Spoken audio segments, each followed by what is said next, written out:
Okay, in the name of the Father, and of the Son, and of the Holy Spirit. I am Father Anthony Hannon, and this is To Prepare His Way. And sorry for the little delay. I'm trying to set these things up so that I can look at my laptop. I have another screen here that I can see the live chat on another screen, and which is kind of in the line of sight of the camera here. So the camera lens, so it doesn't look when I'm reading the live chats, I can kind of see them. So hello, Carol, Danilo. Yeah, all is well, more or less. I had my dog on the bicycle. I have an attachment to the bicycle, and which makes it generally safe for taking him on the bicycle. I've got both hands on the handlebars and everything like that. But I have a gravel driveway that is on a slope and on an angle. And with the rain, we've gotten some heavy rain a couple of days, and although it's been a very, very dry summer. And there's some ruts in the driveway, and I'm coming up that driveway in first gear, and it's on gravel, and I'm kind of heavy, and my dog is there, and I'm kind of popping the wheelie as I'm pushing forward, and what happens is I lose my balance, I fall over, and so I hurt my ankle, or something. Anyway, it's been a little bit difficult to walk the last few days, but other than that, and the normal, the ups and downs of life, and struggling here or there with our own battles, with the world, the flesh, and the devil. But yeah, overall, everything is well. So we've got 4 viewers now, and I just want to get right into the topic. And I want to say what I'm going to try to do is what I might do even on this video is just get in, say what I need to say, and then close her down, and then open it up again, maybe to dialogue or talk about things in a more general way. And because I'm looking at my live streams, and they're just way too long for most people, I think. And so I just think that's going to be good. So already we're 4 minutes in, and haven't even gotten into the topic. But as you can see, the topic is religion and politics. And there's always something going on in politics. Of course, here in Canada, one of the major federal parties, the Conservative Party of Canada, just elected their new leader, Pierre Poilievre, and maybe I'll weigh in on that in this video. But because I was going to do a video why I am not on the Pierre Poilievre bandwagon. But anyway, the reason I wanted to do this one is because I just came back from an all candidates meeting here in Ontario. Ontario is a province in Canada, for those who are maybe not familiar. Here in Ontario, on October the 24th, we're having municipal elections. So I live in a rural township that is part of an amalgamation of, I think it's 3 counties and 3 townships into 1 county. And so the township that I'm in is divided up into 4 wards or districts, and we elect 2 councillors for each ward. So the township council will have a total of 9 members, 2 councillors times 4 wards, plus the mayor. Now in this township here, no one is running against the mayor, the incumbent mayor. So the mayor is acclaimed, but there are 4 candidates in this ward. So hey, Claude, nice to see you on. Anyway, so I go to this all candidates meeting, and I'll tell you, as I was thinking of, what if I ask a question, what am I going to ask, and I didn't ask the question I was going to ask because, and I'm glad I didn't, because I think I asked maybe a more pertinent question. But There's the two incumbents, plus there's a kind of a third incumbent. He was elected, I think, 2 elections ago, and he was defeated in the last one. But he was actually on council representing another ward for the last year because another council member unexpectedly and suddenly died. God rest his soul. And he wasn't that young of a man, and I'm not going to speculate in the cause of death, but that's not the point. And then we had kind of 3 experienced council persons, and then 1 complete newcomer.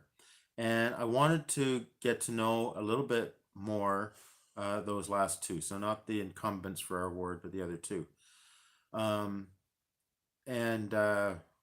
I mean, I've gone to council meetings before the lockdowns, and then watched some of their council meetings on YouTube. Otherwise, because I'm interested in what's going on. And anyway, here's the questions I was going to, in my mind, I was going to ask, and I think you'll probably find them maybe interesting. You'll know why I was thinking of this. But the questions in my mind that I was going to ask, which I didn't ask, were 1, do you believe in the supremacy of God? 2, do you believe in the principle of subsidiarity? And 3, could you tell me what is a woman? That was in my mind. Those are the questions I would get to know, where they stand with those 3 questions.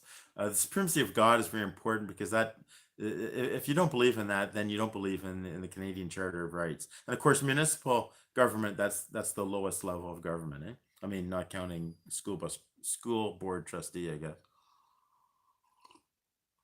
Which also in this area, the trustees are acclaimed, so you can think of what you want on that. So anyway, I didn't ask those questions, but instead what I asked was, I asked like 4 or 5 questions. One of the questions was, the first question I asked was, for the incumbents, is there anything in the last 4 years that, looking back, maybe you think you could have done differently, or regrets you would have done differently? And for the other 2, and of course 1 is already on council and for another ward for the last year, but for the other 2, is there anything you would do differently than the incumbents? Right? So I thought that would be an opportunity for the 2 incumbents to kind of show some humility and show some honesty and some self-reflection.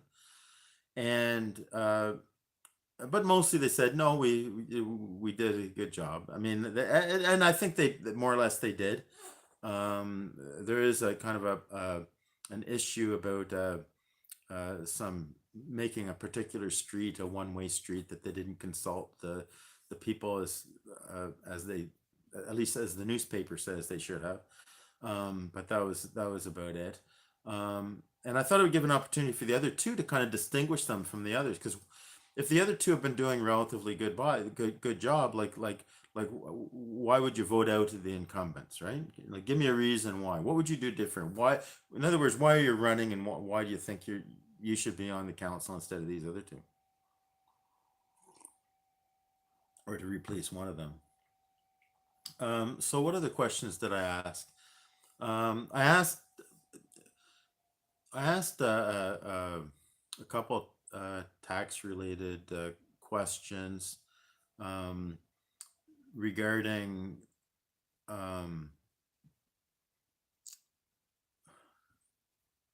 the fact is that this rural township, for the first time in decades, has an increase in population. And the reason is because people are fleeing the city and they want to live in the rural areas. And as a result, they were able to keep the tax rate increase at a minimal, because all sorts of extra revenue came in the past year, 2 years, because of building permits. And so the next question, so what I asked them was, given the fact that we're kind of growing our tax base, more residents coming in here, would you be open to the possibility of actually lowering the tax rate? You know, and so that was one question that I asked. What else did I ask them? I don't know. They were tremendously insightful questions. Anyway, no, it was a good meeting. I'm gonna say there was about 35 individuals there in the crowd. There was the local newspaper editor who put the event on. It was fairly informal. I mean, I walked in at about 4 minutes before the meeting started, and I think only two other individuals came in after me, and the meeting had already started by the time that the others came in. But it was kind of funny because I opened the door and everyone looks back, and so they teased they're waiting for me or whatever. And so it's a very kind of small, intimate gathering, you might say. My apologies, I don't know the population of this township. I mean, I don't know. I'm gonna guess that it's about 10,000.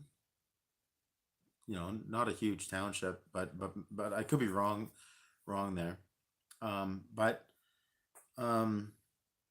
so about 35 people show up. So if you consider there's 4 candidates, each of them had at least their spouse there, and probably 2 or 3. So if you average that, there's 12.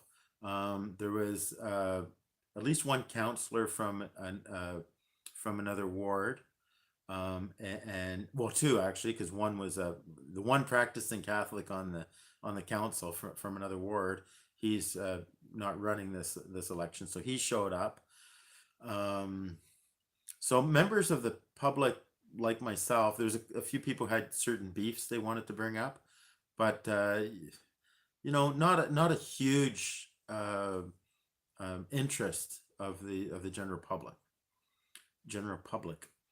So, but here's my reflection why I wanted to do a video tonight before I went to bed, and that is, I've been to a whole bunch of council meetings, and the viewership on YouTube of the council meetings is not high. 4, 5, 10 people, 10 views. Maybe I'll pull it up. Let me see. No, I can't find it really. I'm gonna go here.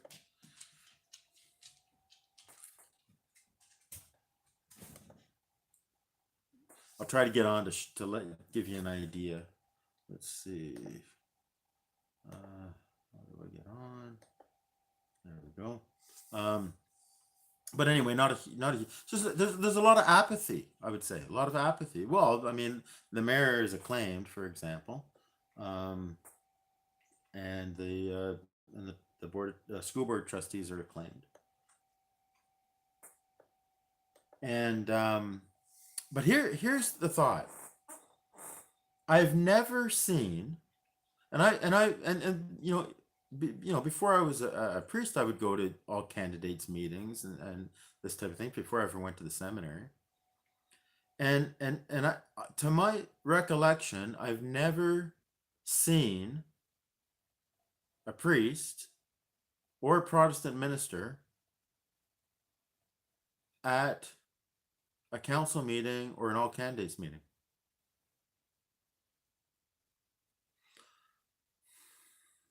And I'm like, why not? So, like, is there something wrong with me? Is it me? Am I missing something?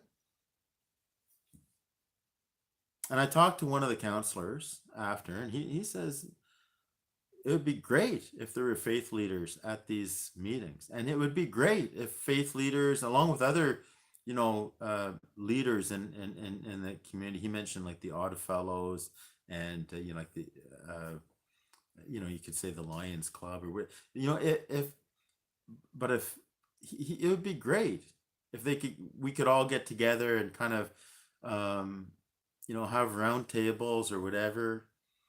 And I guess it's kind of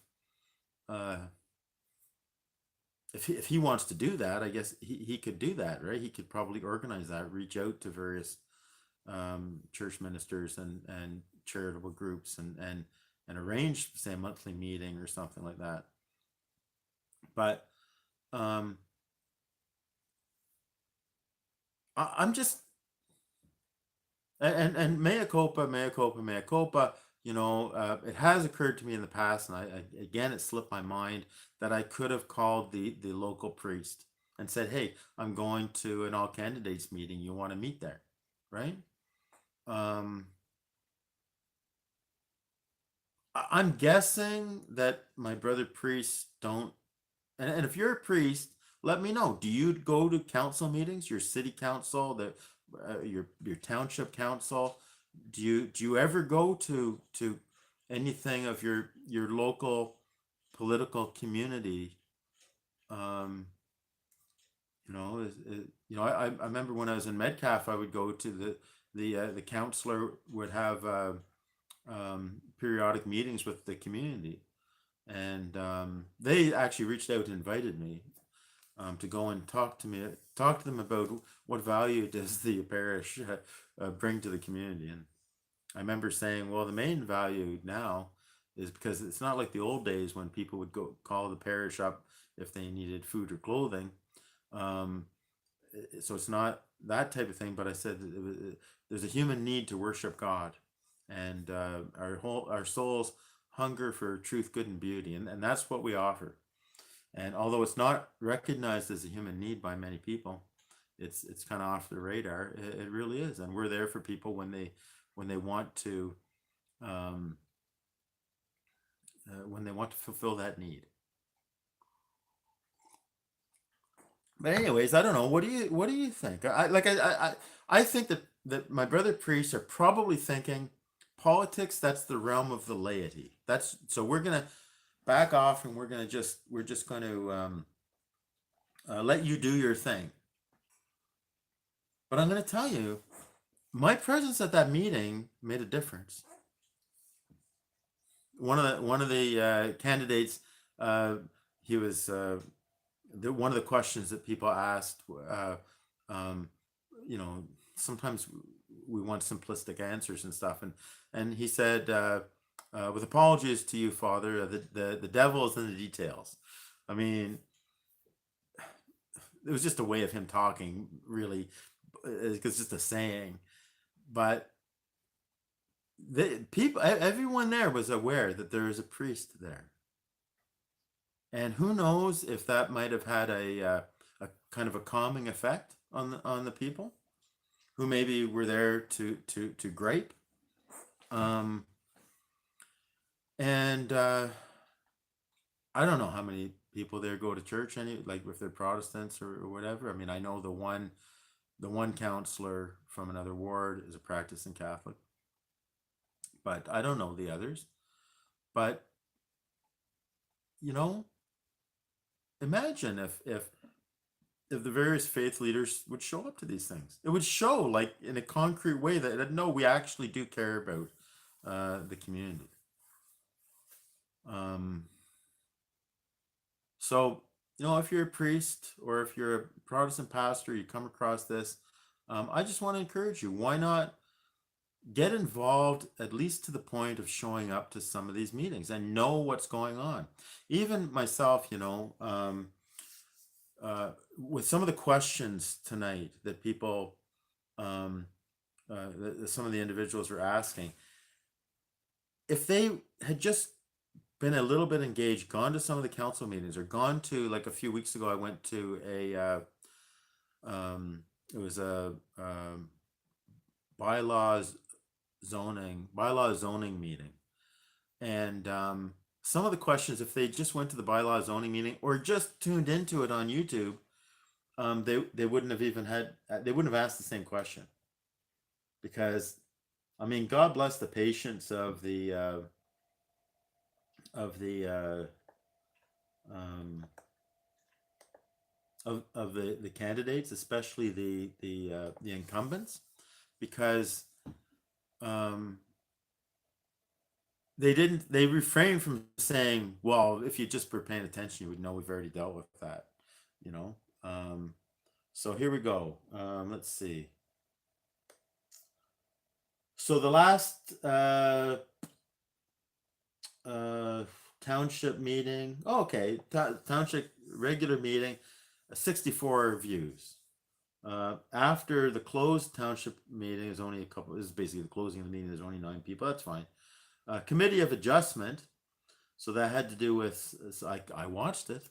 So that had to do with some severing of land and some right of ways. That because the council is very very good. They want to. It's not like a big city. I think where there's tons and tons of red tape, and this is the way it is, and that's all there's to it. No, they really want to accommodate people and their needs. So, for example, there's a waterfront property, and they wanted to do an addition on it, and they had to expand the septic system, and it wasn't perfectly in the in terms of the how far it was from the water, according to the rules. So they had the health department and whatnot, and environmental people go out and check it, and then they came back and said, actually, because of the terrain, this is perfectly fine, and so they try to make adjustments there. Um, the zoning bylaw open house, there was 71 views. The previous zoning bylaw only had 20 views. So, like I say, not a huge number of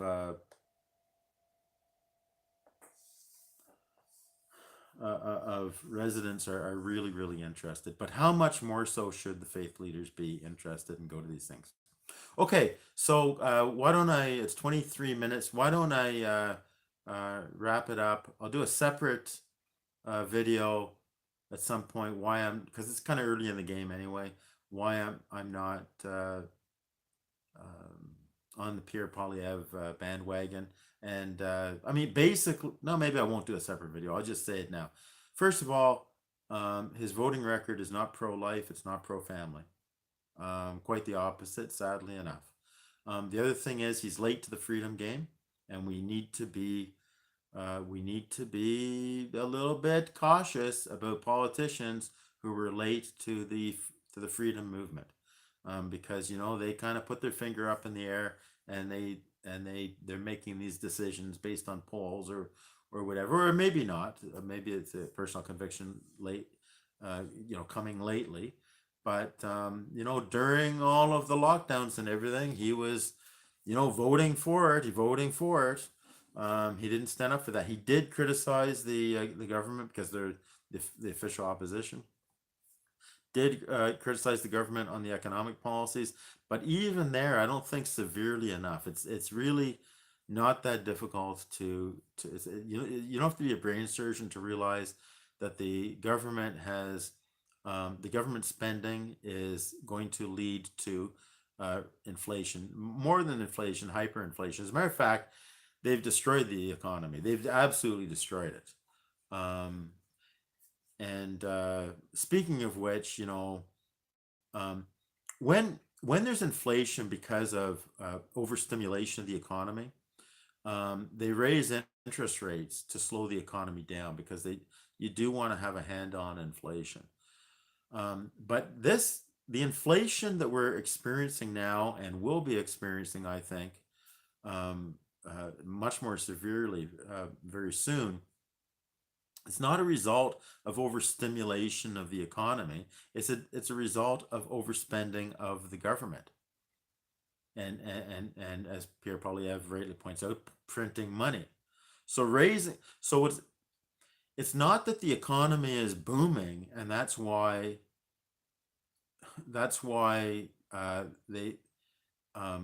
inflation is rising.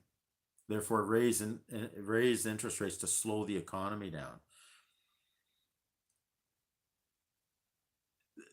Now, in my hometown of Ottawa, it's very much a government town.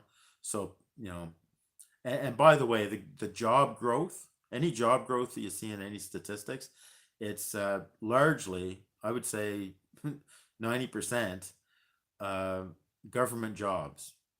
And if you just, type in a search engine, Health Canada job opportunities, or Government of Canada job opportunities, there's tons. And as I think um, the only substance to a country's economy is the private sector. Because if there's no private sector, then it's just communism, and it's a completely artificial economy. But anyhow, if anything, what the raising of the interest rates is doing is it's forcing people to live within their means, or or actually it's making the poor poorer, and it's making me poorer because I need to borrow money on my line of credit when there's not enough donations come in on a monthly basis to pay the bills, right?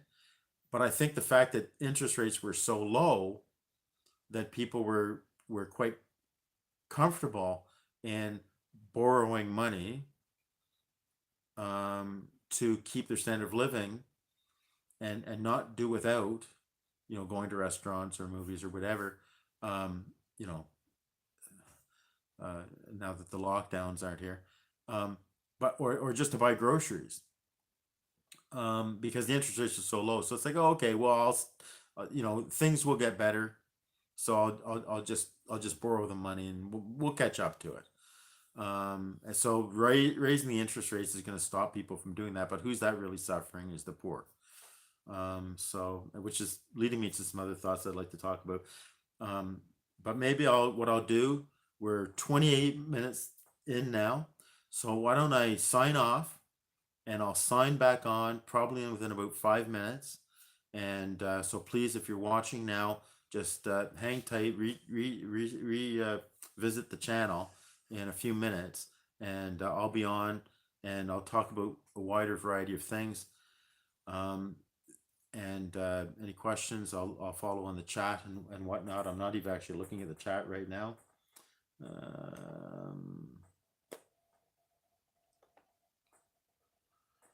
So, because the main point of this video is I want to ask the question: should I not be at these meetings? Should I not be involved in the local political scene? Should I not comment on politics as a priest? Should I just completely back away? Or maybe should we encourage other priests and other faith leaders of Protestants, or maybe Jewish rabbis, Muslim leaders, but should we encourage them to go and to be a presence, and to be able to even say, if I was in a parish, I could go to an all candidates meeting, and if my parishioners weren't there, which as a matter of fact, I remember very few of my parishioners would go to what I see at all candidates meetings.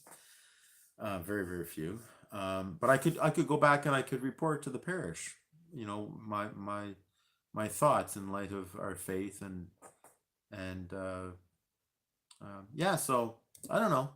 To me, brother priest, if you're watching this and there's all candidates meetings coming up, please go and be a presence. Learn what's going on. Go to council meetings of your city or your township, and know what's going on in the community, and hear the real concerns of people who are kind of suffering because of government policies or whatever, government decisions. Because you're going to hear them at these meetings, eh? And because most priests, most priests are insulated, right? They're assigned to a parish.